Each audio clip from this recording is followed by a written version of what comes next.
Ezekiel 44. So, this again goes back to the question, which temple is God talking about? And in the study Bible, Dr. David Jeremiah really insists that it is the millennial time, and he actually spoke to the conflict. Read some scholars struggle with the reality of temple in the millennium because the worship within it, or these passages specifically, involve the offering of animal sacrifices.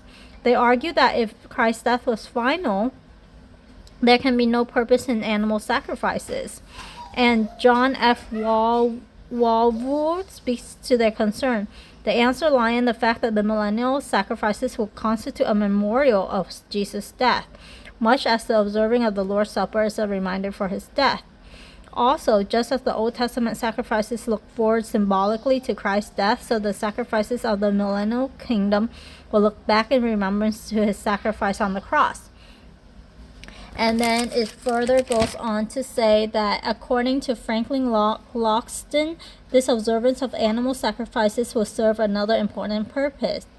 That is when the saved Jews, when all the saints of all ages see the King Emmanuel in all his transcendent majesty and resplendent glory, they might in awe and wonderment and joy and rejoicing forget utterly that it was he who once was impaled between the earth and heaven on the old rugged cross in ignominy and shame. The few blood offerings will constitute the memorial and will remind of all of the basis for all eternal blessing.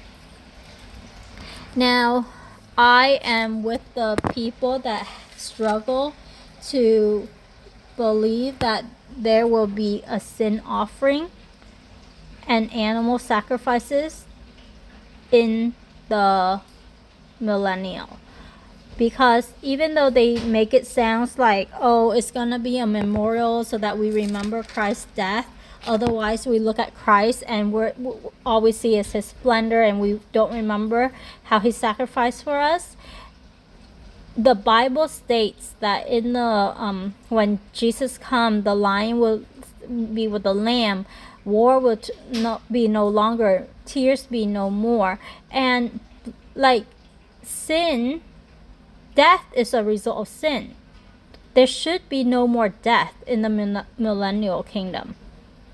Otherwise, it won't be the utopia that we envision it to. I mean, the millennial kingdom is reigned by Christ.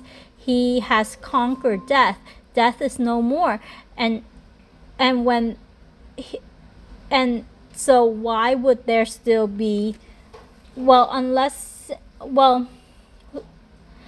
sin is still a possibility, because after the millennial, then Saint will be loose, and then he will tempt people, and people will actually follow him.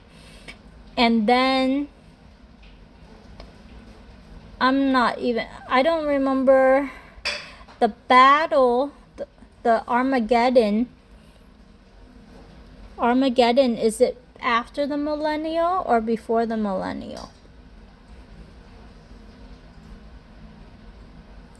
I know the final judgment is after the millennial, because Saint will be bound while Christ reigns.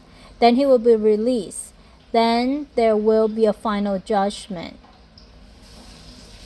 But then before the final judgment, he will be able to take more people from him. And those are the people that grew up during the millennial. So maybe sin,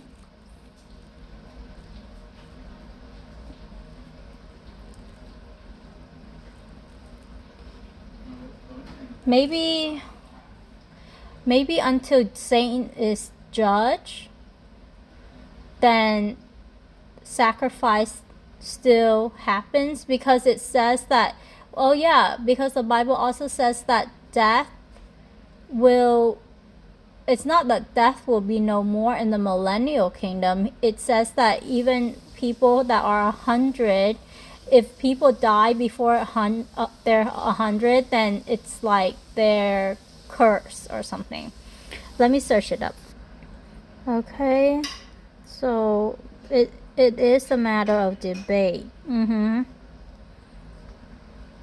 They will live longer lives. Correct. At which death will be abolished, but although, yeah, there will be no disease, pain, or natural death, people will live long lives. Yes, similar to the era before the flood. I agree with that. The world be transformed by the gospel. Yeah, so then Isaiah, yes, there will be no more untimely death. Timely death still, yes. So Christ will reign and Satan is bound. It's after the millennium that will never die.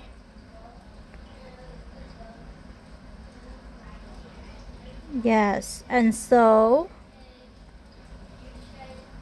this one is that's the verse that I remember, that sinners who are 100 years old will be accursed and might die early. So 100 years old is considered to be young, pretty much. So yeah, that's what I remember. Okay, so now it makes sense. So with that point of view, that because Satan is bound, then no untimely death will happen, but animal sacrifices are still permitted because death still exists. It's only after the millennium, when everything is judged, when everything is like finalized, that there won't be death anymore, and so there won't be a need for sacrifice anymore. So yes, I changed my mind. I think this is true, that this temple is probably, it makes most sense with a point of view where in the millennial kingdom. So then some other things is that, so God talked about how the Israelites like gave like the responsibility to take care of the sanctuary to foreigners, but he doesn't want any foreigner uncircumcised in heart and uncircumcised in flesh to enter his sanctuary at that point. So you can be a foreigner, but you have to be circumcised in heart and circumcised in flesh to enter God's sanctuary at this time. And then there will be people, so only the Levites, the son of Zadok, who took responsibility for God's sanctuary when the son of Israel went astray, they can stand before him and like pretty much serve him, and they have to follow all these restrictions. And it seems like clean and uncleanness is still a factor in the temple during this millennial kingdom. And then but then they will be taken care of for their service. And so yes, well, I'm glad that that is kind of finalized from today's reading and study.